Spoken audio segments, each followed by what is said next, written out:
Friends, ఈరోజు అయితే మేము ఖాళీగా ఉన్నాం అనేసి మా దగ్గరలో ఉన్న వెంకటాపురం అయితే వెళ్ళడం జరుగుతుందన్నమాట. మేము మా ఫ్రెండ్స్ అయితే బండ్ల మీద రైడ్ చేస్తూ వెళ్తున్నాం. మా ఫ్రెండ్ అయితే హైవే ట్రీటం పెట్టద్దు, మనం విలేజ్ల నుంచి వెళ్దాం, లోన నుంచి మనకు ఎలాంటి ట్రాఫిక్ డిస్టర్బెన్స్ అనేది కూడా ఉండదు అని చెప్పడం జరిగింది. మా ఫ్రెండ్ మాటలు ఎందుకు కాదనాలనేసి మేమైతే ఇట్లా విలేజ్ల నుంచి లోన నుంచి వెళ్తున్నాం అనమాట. ఇక్కడ పాలెం ప్రాజెక్ట్ అనే ఒక ప్రాజెక్ట్ ఉంది. ఆ వాటర్ వస్తాయి, మొత్తం చల్లగా ఉంటుంది అన్నమాట. వాటర్ రావడం వల్ల వాతావరణం అనేది, ఎందుకంటే ఇక్కడ ఏసంగి పంటలు పెడతారు కాబట్టి 24/7 వాటర్ వస్తాయి కాబట్టి ఆ ప్రాజెక్ట్ నుంచి ఆ వాటర్ చూద్దామనేసి వెళ్తున్నాం. ఇక్కడ చూడండి, పుచ్చకాయల తోట అయితే చాలా పెద్దదిగా ఉందన్నమాట. వీళ్ళు పంట పండించిన తర్వాతకి చిన్న పుచ్చకాయలని వదిలేయడం జరిగింది. మా ఫ్రెండ్స్ అయితే దాంట్లోకి తీసుకెళ్లారు. ఎవరన్నా ఏమన్నా అంటారేమో అని చెప్పారు, కానీ వదిలేశారని అనే ధైర్యంతో మేమైతే వెళ్ళి కొన్ని కాయలు అయితే కోసుకొని రావడం జరిగిందనమాట.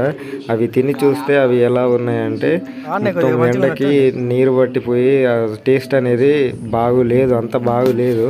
ఏమిటంటే పుచ్చకాయల్లో ఫస్ట్ క్వాలిటీ, సెకండ్ క్వాలిటీ పుచ్చకాయలు బాగుంటాయి అన్నమాట. ఇది వచ్చేసి థర్డ్ క్వాలిటీ పుచ్చకాయ కాబట్టి దీంట్లో వాటరు సరిగా ఉండదు, ఈ టేస్ట్ అనేది సరిగా ఉండదు.